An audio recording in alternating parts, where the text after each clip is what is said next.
আশারামবাড়ি সীমান্ত দিয়ে অনুপ্রবেশ, খোয়াই পুলিশের জালে 4 বাংলাদেশি নাগরিক।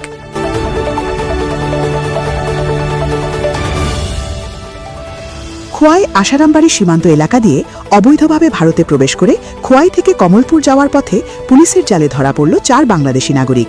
সোমবার সিভিল টিম ও খোয়াইকাদার পুলিশ তাদের আটক করে। প্রাথমিক জিজ্ঞাসাবাদে জানা গেছে, সীমান্ত পেরিয়ে বাংলাদেশ থেকে আশারামবাড়ি হয়ে ভারতে প্রবেশের জন্য তারা দালাল চক্রকে মোটা অঙ্কের টাকা দেয়। এরপর জনপ্রতি 4,000 টাকার বিনিময়ে এক ভারতীয় দালালের সহায়তায় একটি অটো করে তারা খোয়াই পুরান মহারাজগঞ্জ বাজার পর্যন্ত আসে। সেখান থেকে পুনরায় অন্য একটি অটো করে কমলপুরে উদ্দেশ্যে রওনা হওয়ার সময় টাকা নিয়ে বচসার জেরে বিষয়টি প্রকাশ্যে আসে।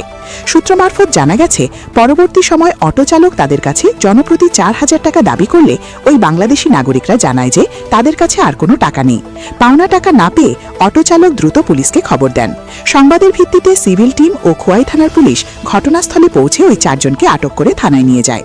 ধৃতরা হল 1 আব্দুল মিয়া 45, পিতা ফুল মিয়া, 2 শামুল মিয়া 55, পিতা উমাদ আলী, 3 হেলাল মিয়া 40, পিতা চান মিয়া, 4 আব্দুল বাজিদ সোহাগ 24, পিতা আব্দুল হান্নান।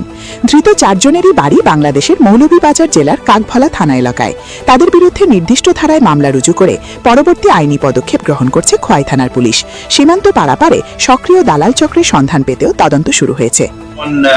সকাল 11টা নাগাদ আমাদের যে একটা সিভিল টিম আছে ডিস্ট্রিক্ট হেডকোয়ার্টারে মাননীয় এসপি সাহেবের আন্ডারে, ওই সিভিল টিমগুলা মাদার টিলাতে খবর পায় যে এখানে 4 জন বাংলাদেশি ওরা আসতে পারে। অ্যাকর্ডিংলি তারা যখন ওইখানটায় গেছে এবং তারা 4 জন সাসপেক্টেড লোককে তারা দেখতে পেয়েছে, তো তারা তেলেমুরা অভিমুখে যাবে এবং সঙ্গে সঙ্গে ওদেরকে সাসপিসিয়াস মুভমেন্টে ওদেরকে জিজ্ঞেস করাতে বুঝতে পারছে যে ওরা আমাদের দেশের নয়।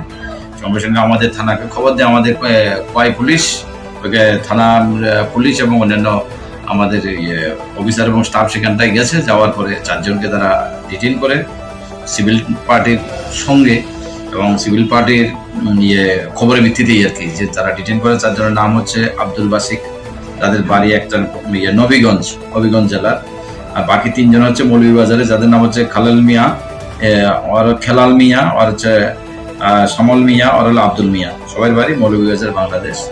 তো নিশ্চয়ই এখানটার ভিতরে কোনো না কোনো টাউটের মাধ্যমে ওরা ক্রস হয়েছে ইন্ডিয়াতে ইলিগেলি, তাদের কোনো পাসপোর্ট নেই।